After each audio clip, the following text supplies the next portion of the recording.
2016년 화학 논술 문제는 물의 특성에 대해서 이해하고 이를 자연 법칙과 연관시켜 설명할 수 있는지를 평가하고자 하였습니다. 고등학교 화학에서 익힌 기본 지식들을 통합하여 물의 물리적, 화학적 특성을 이해하고 용액의 총괄성을 알면 해결할 수 있습니다. 먼저 1번 문제부터 시작해 볼까요? 1번 문제는 제시문 나의 연돌이와 새순이가 나눈 대화 내용에서 과학적 오류를 있는 대로 찾고 왜 오류인지 그 이유를 설명하는 것입니다. 자, 어떤 대화를 나눴는지 한번 살펴볼까요? 생활용품점에서 연돌이와 새순이가 나눈 대화입니다. 처음에 연돌이가 뭐라고 했죠? 황토를 첨가해서 만든 그릇이 산소와 원적외선을 내뿜어서 몸에 좋다. 굉장히 여러 가지 말이 포함되어 있네요. 황토 그릇에서 산소가 나온다.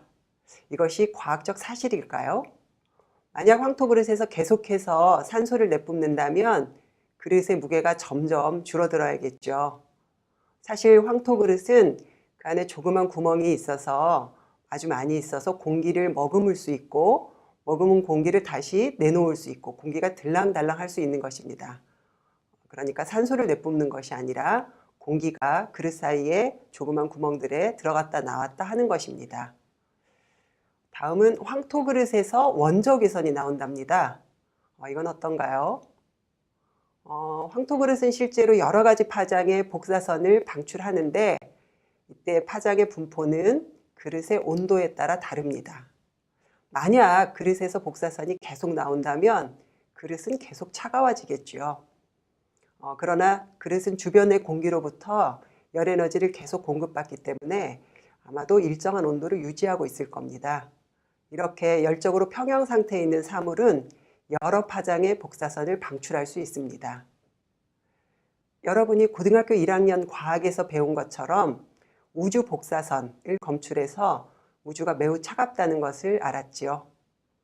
우리 몸에서도 복사선을 방출하는데 이 복사선을 검출해서 동작 센서를 만들 수도 있습니다. 만약 이 황토 그릇이 공기 중에 계속 놓여 있어서 상온을 유지하고 있다면 원적외선이 가장 많이 나올 겁니다. 그러나 황토 그릇에서는 원적외선뿐만 아니라 다른 여러 가지 파장의 복사선들도 함께 방출됩니다. 다음 또 연돌이가 한 말은 무엇이죠? 살이 찌지 않는 고에너지 저칼로리 음료를 주로 마신다. 칼로리는 여러분이 다 아는 것처럼 에너지의 단위입니다. 그러니까 고에너지 저칼로리는 있을 수가 없죠. 이건 논리적으로 모순입니다. 그 다음에 새순이의 말을 한번 살펴볼까요? 난 요즘 알칼리 이온수를 마시고 있어. 알칼리 이온수는 체액의 pH를 낮추어주는 역할을 하고 라고 얘기했어요. 우리 잘 아는 것처럼 체액은 굉장히 복잡한 완충계입니다. 우리가 섭취한 단백질이 분해해서 만든 여러 가지 아미노산, 이산화탄소가 녹아서 만든 탄산, 인산, 이러한 약산들과 그것의 짝염기들이 혼합되어 있는 완충용액입니다. 따라서 약간의 산이나 염기를 먹었다고 해서 또는 마셨다고 해서 체액의 pH가 변화하는 것은 아닙니다. 우리 체액의 pH는 복잡한 완충계를 통해서 pH가 매우 정교하게 일정 범위 내에서 유지할 수 있도록 되어 있습니다. 만약 이온 음료를 마셨다고 해서 pH가 낮아진다면 그건 굉장히 큰일입니다. 다음 또 이런 이야기를 했어요. 알칼리 이온수는 포화 산소 농도가 높아 체질을 개선하는 데 도움이 된다. 포화 산소 농도. 이게 무슨 말이죠? 모든 물질은 주어진 온도에서 일정한 용해도 값을 가집니다. 그래서 포화 농도라고 하는 것은 그 온도에서 녹을 수 있는 만큼 충분히 녹은 용해도만큼 녹아 있을 때 그때의 농도를 포화 농도라고 얘기합니다. 용해도가 온도에 따라서 일정하기 때문에 포화 농도 역시 온도가 변화하지 않으면 일정한 값을 갖습니다. 알칼리 이온수라고 해서 포화 산소 농도가 더 높거나 낮을 이유는 없는 거죠. 혹시 이 포화 농도를 용존 산소 농도와 혼동하실 수 있습니다. 용존산소란 말 그대로 물에 녹아있는 산소를 의미하지요. 이거는 포화용액이 아니기 때문에 수용액 내의 조건에 따라서 온도가 같다고 하더라도 녹아있는 산소의 양은 달라질 수 있습니다. 그러나 포화산소 농도는 일정한 값을 가집니다. 그 다음 말은 저도 사실 잘 모르는 말이에요. 포화산소 농도가 높은 물을 마시면 건강에 좋다. 제가 알고 있는 한 이거는 과학적인 근거가 전혀 없는 말입니다. 자, 이제 문제 2번으로 넘어가 볼까요? 문제 2는 새순이가 마시고 있는 알칼리 이온수의 끓는 점이 매우 정밀한 온도계를 사용하여 측정하였더니 순수한 물보다 약 0.002도씨가 높은 것으로 확인되었다. 알칼리 이온수의 끓는 점이 순수한 물보다 높아진 원인에 대해서 설명하시오. 문제가 하나 더 있네요. 이 물이 특정한 조건에서 98도씨 이하에서 끓게 되었다. 이 조건은 무엇이고 어떤 원리인가? 라는 겁니다. 문제 2는 두 개의 문제로 이루어져 있습니다. 먼저 첫 번째 문제는 용액의 총괄성에 대한 것입니다. 총괄성이란 물질의 종류에 상관없이 용질의 양, 보다 엄밀히 얘기하면 용질 입자의 개수에 따라서 변화하는 특성입니다. 여러분이 잘 알고 있는 끓는 점 오름, 어는 점 내림, 삼투현상 이런 것들이 물질의 총괄성, 용액의 총괄성에 해당하는 것입니다.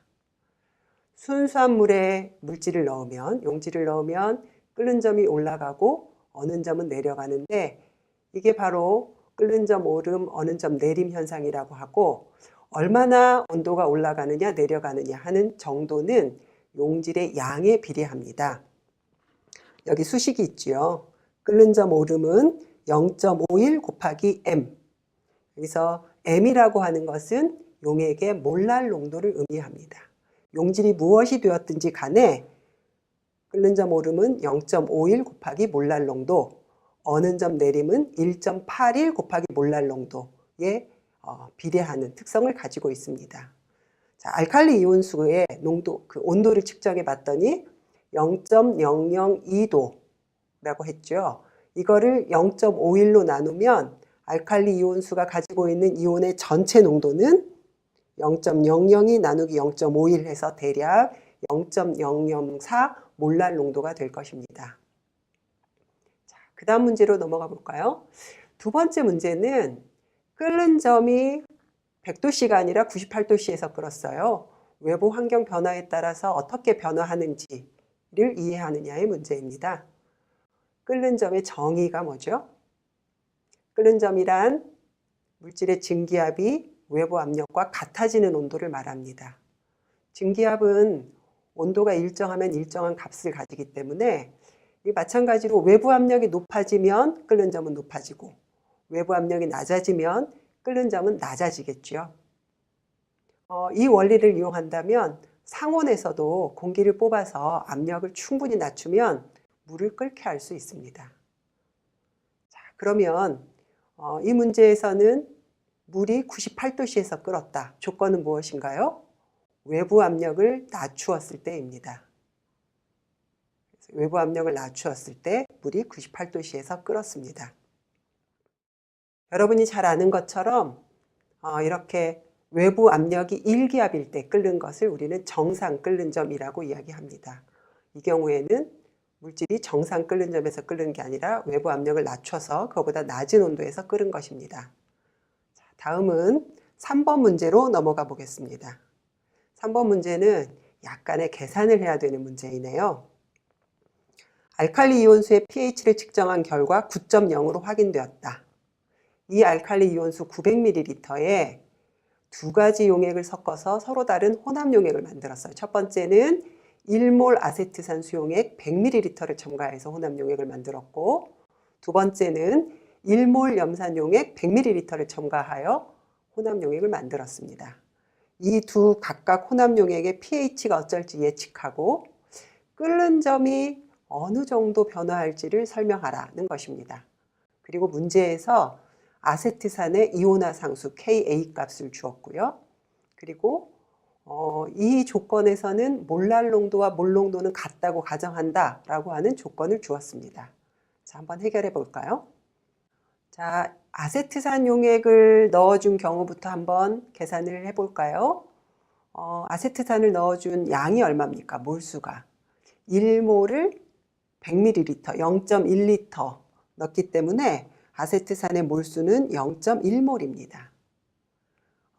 아세트산은 산이니까 알칼리 이온수에 있는 수산화이온하고 반응을 해서 사라지겠지요. 그래서 알칼리 이온수에 있는 수산화이온의 몰수를 계산을 해보면 알칼리 이온수에 있는 수산화이온의 몰수는 pH가 9라고 그랬으니까 OH-의 농도는 10의 -5승몰이 되죠. 그래서 10의 -5승 곱하기 0.9리터 해서 9 곱하기 10의 -6승몰입니다.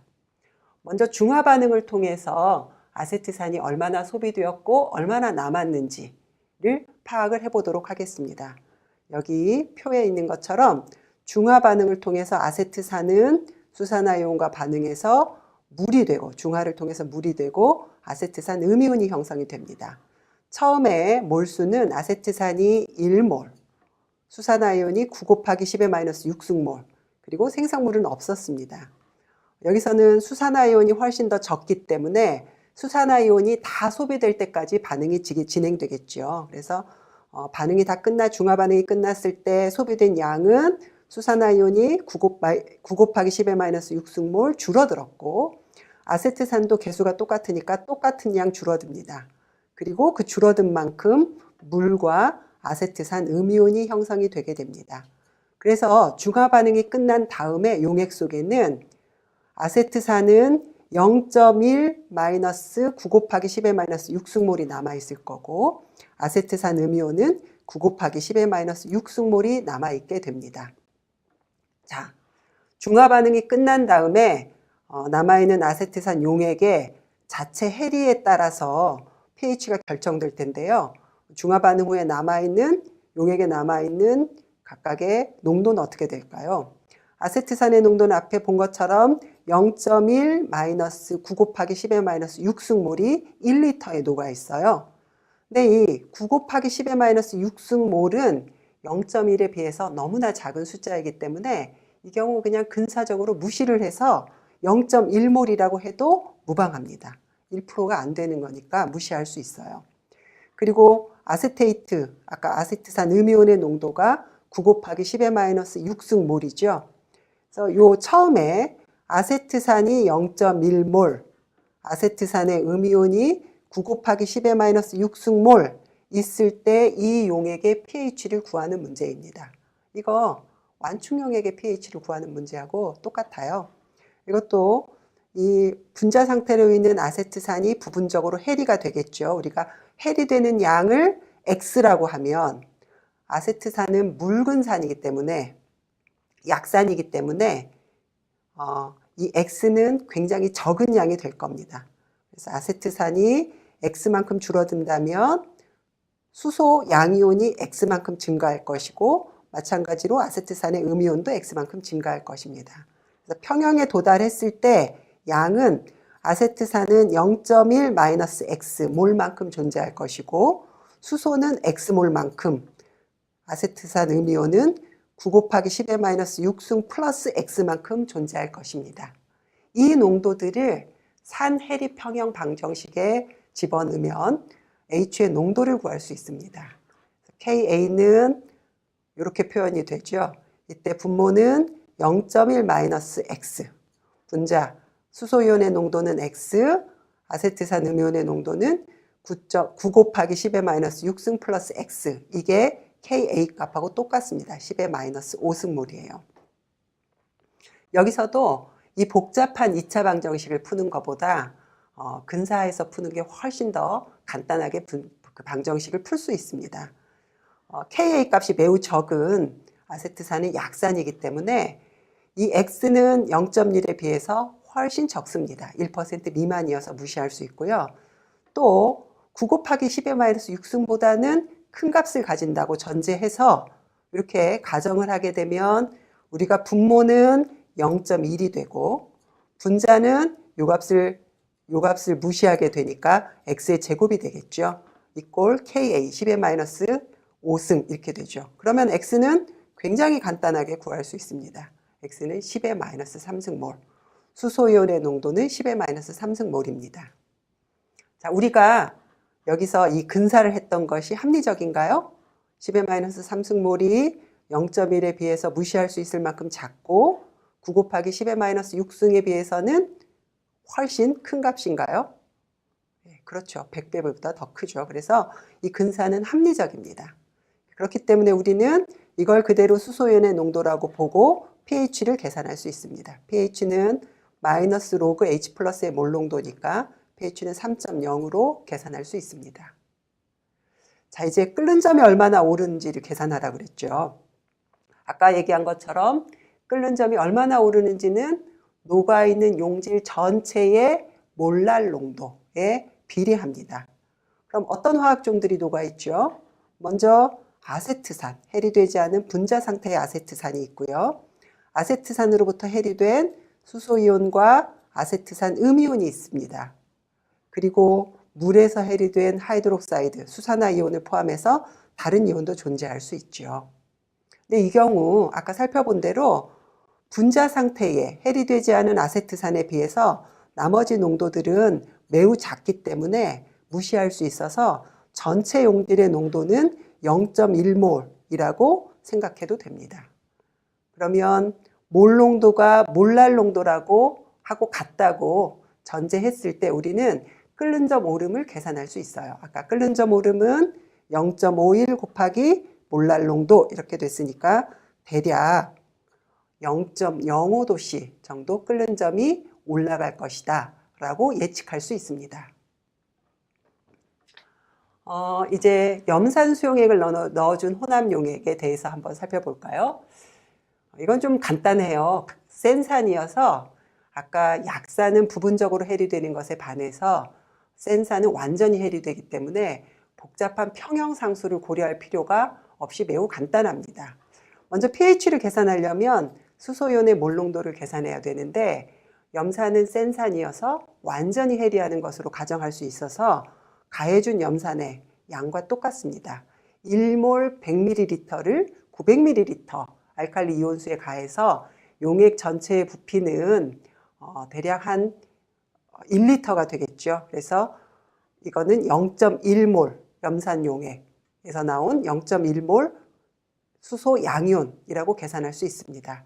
그래서 pH는 여기다 수소연의 농도를 집어넣게 되면 pH는 1.0입니다. 염산 수용액을 넣어준 혼합 용액의 pH는 1.0으로 계산할 수 있습니다. 마찬가지로 이것도 끓는 점 오름은 녹아있는 용질 전체의 농도에 비례할 거기 때문에 어떤 물질이 얼마큼 녹아있는지를 알아야 되겠죠. 0.1몰 염산에는 해리돼서 수소이온의 농도와 염화이온의 농도가 똑같습니다. 두 개 0.1몰, 0.1몰 해서 대략 0.2몰이 될 것이고 마찬가지로 물에서 해리된 수소이온과 물에서 해리된 수산화이온 이런 것들이 존재할 수 있지만 그 양은 염산으로부터 나온 양에 비해서 엄청나게 작을 거기 때문에 무시할 수 있어서 이 역시 전체 용질의 농도는 0.2몰이다 라고 이야기할 수 있습니다. 그래서 끓는 점 오름은 0.51 곱하기 0.2 해서 대략 한 0.1도씨 정도 상승한다고 계산할 수 있습니다. 이제 네 번째 문제로 넘어가 볼까요? 이 문제는 참 재밌어요. 순수함물 1g 하고 10% 소금물 수용액 1g을 각각 부피가 변화하지 않는 1세제곱센티미터의 밀폐된 용기에 넣었대요. 용기의 부피가 1세제곱센티미터예요. 그리고 냉각을 했어요.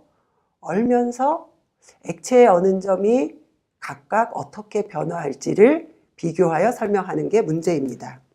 어느 점이 어떻게 변화할까요?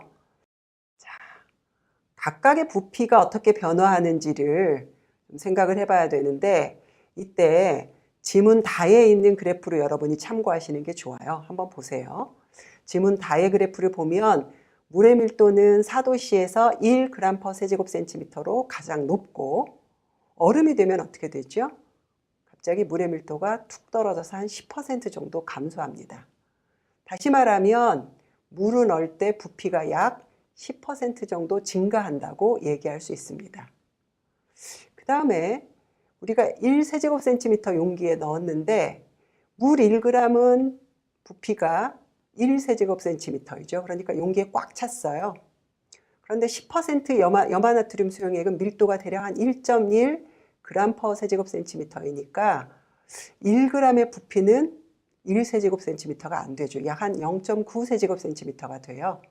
그래서 순수한 물은 1세제곱센티미터 용기를 꽉 채우고 있지만 염화나트륨 수용액 1g은 약간 부피에 여유가 있는 10% 정도의 여유가 있습니다. 자, 그럼 물이 얼 때 10% 정도 부피 팽창이 이루어지는데 그러면 얼면서 어떤 변화가 일어날까요? 물이 얼면서 10% 정도의 부피가 팽창하기 때문에 순수한 물은 용기를 꽉 채우고 있어서 용기의 부피가 증가할 수 없으니까 압력이 증가를 할 겁니다. 그러나 염화나트륨 수용액이 들어있는 용기는 아직 여유가 있으니까 그 수용액의 부피가 증가한다고 하더라도 용기 내에 여분의 부피를 채우기 때문에 압력이 증가하지 않습니다. 이게 차이점이죠. 자, 그러면 압력이 증가할 때 물의 어는 점이 어떻게 변화할까? 이걸 살펴보기 위해서 여러분들 중학교 때, 고등학교 때 배웠던 물의 상평형 그림을 한번 떠올려 보십시오. 물의 상평형 그림에서 바로 이 곡선, 고체 액체가 평형을 이루고 있는 이 어는 점 곡선이 기울기가 왼쪽으로 살짝 휘었습니다. 이게 뭘 의미하죠?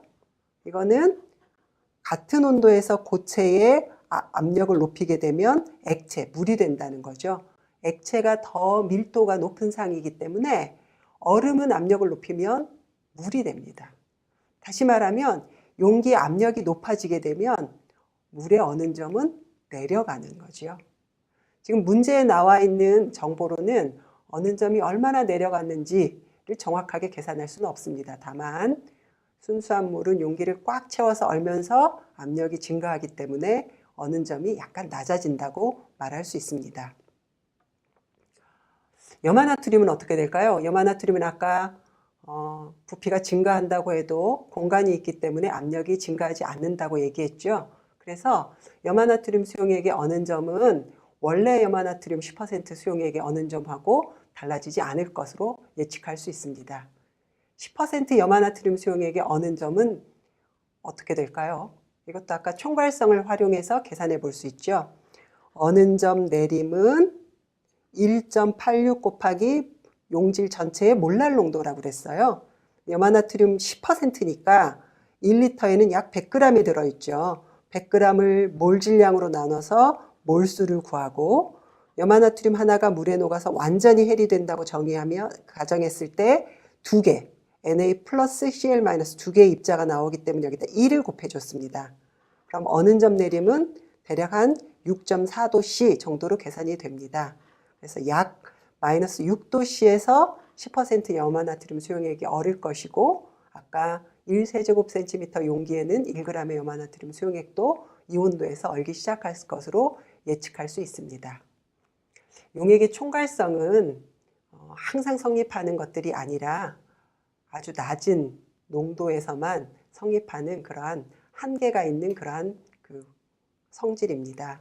그래서 농도가 높아지면 이론적으로 계산한 양에서 실제로 약간씩 벗어날 수 있습니다. 그러나 대략 마이너스 6도씨에서 얼기 시작할 것이다 라고 여러분이 답으로 쓰시면 되겠습니다. 이제 마지막 문제네요. 마지막 문제는 우리 생활 속에서 우리가 자주 사용하고 경험하는 것들이죠. 저는 저건 안 써봤는데 발열도시락, 순간 냉각팩은 가끔 쓰고 있습니다. 제시문 나의 발열도시락과 순간 냉각팩에서 이루어지는 변화의 반응식을 쓰고 이 두 변화의 공통점과 차이점을 제시문 가에서 언급하고 있는 자연법칙의 관점에서 설명하시오. 이렇게 됐습니다. 이게 우리가 과학을 배우는 이유죠. 우리 생활 주변에서 일어나는 다양한 현상들, 다양한 물건들, 이것들이 원리가 무엇이고 이것들을 어떻게 개선할 수 있고 이런 설명을 할 수 있는 게 과학을 배우는 가장 중요한 이유이기도 합니다. 자, 한번 넘어가 볼까요? 문제 5에서는 먼저 화학 반응식을 쓰는 게 관건입니다. 우리가 잘 아는 것처럼 화학 반응식은 만국 공통어입니다. 우리가 쓰는 언어는 서로 달라도 화학 반응식은 똑같이 씁니다. 그리고 화학 반응식을 쓸 때는 항상 문제에 답이 있습니다. 문제를 잘 읽어보는 게 중요한데 문제에서 뭐라 그랬냐면 발열 도시락은 산화칼슘이 물과 반응할 때 얻어지는 열을 이용한다 라고 했습니다. 즉 반응물이 산화칼슘과 물입니다. 자, 그럼 한번 반응식을 볼까요? 발열 도시락에서 반응물은 산화칼슘과 물입니다. 그런데 이렇게 금속의 산화물들은 여러분 기억하실지 모르겠지만 물에 녹으면 염기가 됩니다. 금속의 수산화물이 돼요. 그래서 CaOH2가 됩니다. 금속의 산화물들이 이런 특성을 가지고 있는데요. 근데 CaOH2는 물에 녹기 때문에 이 위에 있는 것처럼 화학 반응식을 써도 되고 물에 녹아서 해리되는 반응식 전체를 써줘도 됩니다. 산화칼슘은 물에 녹아서 칼슘 2가이온과 수산화 1가이온 2개로 해리된다. 이렇게 써줘도 됩니다. 발열 도시락의 화학 반응식이고요. 그 다음에 순간 냉각팩의 화학 반응식도 문제의 답이 있어요. 순간 냉각팩은 질산암모늄이 들어있는 비닐백에 물을 부어 만듭니다. 이거 역시 질산암모늄이 물에 대해서 용해되는 반응이죠. 근데 이제 이 경우에는 아까와 같이 화학적인 변화가 일어나는 게 아니라 그냥 녹습니다. 그래서 해리되는 반응식을 쓰면 돼요. 질산암모늄이 물에 녹아서 암모늄 이온과 질산이온으로 해리됩니다. 근데 지금 이 경우에는 물 같은 경우에 반응에 참여하지 않는 그냥 용매로서의 작용을 해서 물을 생략해줘도 됩니다. 우리가 화학 반응식을 다 썼으니 이제 두 반응의 공통점은 무엇이고 차이점은 무엇인지 이거를 따져봐야겠네요. 반응식을 한번 살펴보십시오. 반응물과 생성물의 왼쪽과 오른쪽에 원자의 종류와 개수가 일정하죠. 원자들은 화학 반응을 통해서 만들어지지도 않고 없어지지도 않고 그대로 보존됩니다. 그거를 자연의 법칙, 물리 법칙으로 얘기하면 질량 보존의 법칙이죠. 원자들의 질량은 일정하기 때문에 원자들이 보존되면 질량은 반응 전후에 보존됩니다. 질량 보존의 법칙이 두 반응식 모두에서 성립합니다. 그리고 또 하나 에너지 보존의 법칙도 당연히 따릅니다. 발열 도시락은 열을 발산하면 그 열이 어디서 가요? 반응계에서 나와서 주위, 도시락 안에 있는 음식들을 데우는 데 쓰이겠죠. 열이 사라지는 게 아니라 열은 보존됩니다. 에너지는 보존됩니다. 반응계에서 쏟은 에너지가 열의 형태로 주변으로 가는 에너지 보존의 법칙을 따르고요. 아까 순간 냉각팩도 마찬가지죠. 흡열 반응이 주변으로부터 열을 뺏어서 온도를 낮추는 역할을 합니다. 열의 형태로 마찬가지로 이것도 반응계에서 주변으로, 주변에서 반응계로 흘렀지만 에너지 전체는 보존되는 에너지 보존의 법칙은 성립합니다. 이게 공통점이고요. 그럼 차이점은 뭘까요? 이건 뭐 이미 여러분들 다 아실 거라고 생각이 됩니다. 발열 도시락은 발열 반응을 이용한 거고 순간 냉각팩은 흡열 반응을 이용한 것입니다. 우리 주변에는 발열 반응과 흡열 반응을 이용해서 어떤 생활용품에 활용하는 예가 너무 많죠. 또 다른 차이점도 있습니다. 아까 설명하면서 잠깐 언급을 했는데 금속의 산화물인 산화칼슘은 물과 반응해서 수산화칼슘, 염기를 형성합니다. 이거는 화학적인 변화이고 그러나 질산암모늄은 그냥 이온화합물이 물에 녹는 물리적인 변화입니다. 물에 녹는 과정이 화학적인 변화인지 물리적인 변화인지를 어떻게 구분하느냐? 용액에서 물을 증발시켰을 때 원래 상태로 돌아가면 물리적인 변화이고 원래 상태로 돌아가지 않으면 화학적인 변화입니다. 자, 이로써 우리가 5개의 문제를 모두 살펴봤습니다. 여러분들이 2016학년도 화학 논술 문제에 대해서 알아봤는데 지금 느끼시겠지만 고등학교에서 배운 핵심적인 개념을 알고 있으면 충분히 해결할 수 있는 문제들이었습니다. 수험생 여러분에게 도움이 되셨길 바랍니다. 고맙습니다.